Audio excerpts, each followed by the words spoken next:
আচ্ছা, ছাদের দরজায় তালা দেওয়া হয়েছে? ও হ্যাঁ, বাবা তো গিয়ে দিয়ে আসলো না।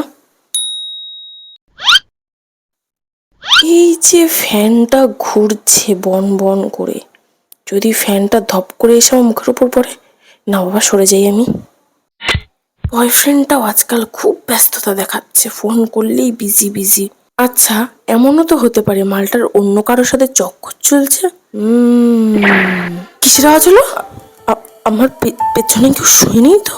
দেখবো কি একবার? দেখি তো একবার, ঘুরিয়ে দেখি। বাবা, নেই বাচ্চা গেছে। শুয়ে পড়ি বাবা। কি যে হচ্ছে লাইফে, কি যে করব।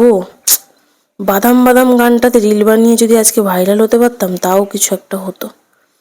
কিছু করতেও পারছি না, জীবনও এগোচ্ছে না। আমি কি আদৌ লাইফে কেরিয়ার কিছু করতে পারবো?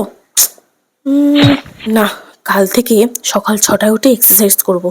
যেভাবে হোক শরীরটাকে আমার ফিট করতে হবে। কিন্তু এখনই তো 1টা বাজে। সকাল 6টায় উঠলে মানে মাত্র 5 ঘন্টা ঘুমালাম, কিন্তু মানুষের তো মিনিমাম 8 ঘন্টা ঘুমের প্রয়োজন। থাক, এর দিয়ে ভালো পরশুদিন করবো, কালকের দিনটা স্কিপ থাক।